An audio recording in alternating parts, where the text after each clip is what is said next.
My name is Daniel Heffernan, a senior. I am a family physician, practiced family medicine for 43 years. I think that the Lord put a desire in my heart to serve the poor and the needy.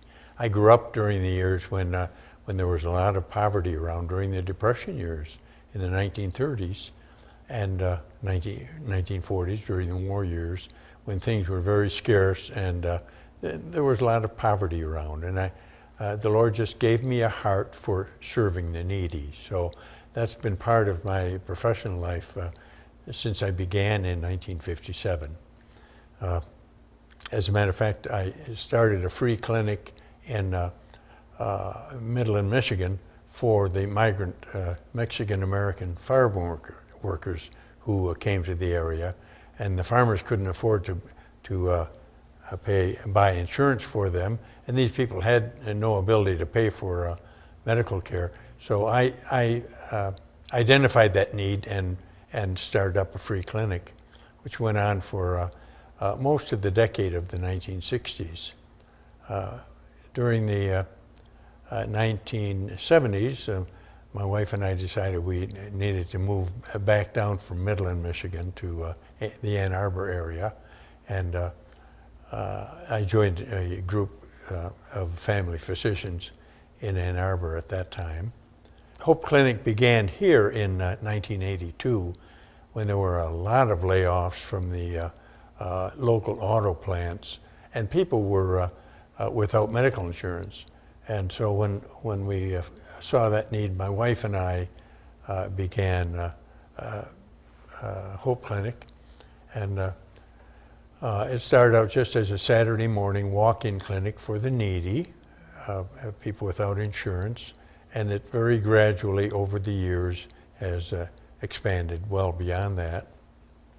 In '93, when we purchased this building, I thought, well, somebody has to be there, and that was me.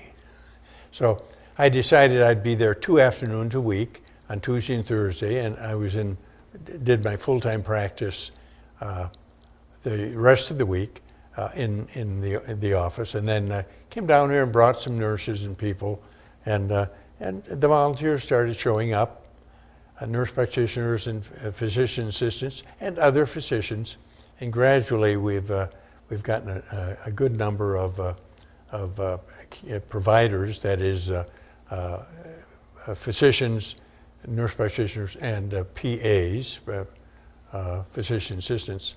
And we're now up to somewhere close to 80 who volunteer part-time in varying amounts of time. We've been in the new part of our building now almost a year, and we jumped from 5 examining rooms in our older building to 8 examining rooms now, and I think there's enough room for more staff, more clerical staff, more nursing staff, so that I suspect it'll continue growing, and I wouldn't be surprised if it were double or even triple the numbers of people who we see in any given year. That's what I suspect will happen. When we began Hope Clinic, though, 30 years ago, I had no idea that it would continue on and continue to grow as it has. And I think one of the big reasons for that is that people do want to volunteer. People do want to help. They want to be part of a good thing, and this certainly is a good thing to be caring for God's little ones who need more help than some of the rest of us.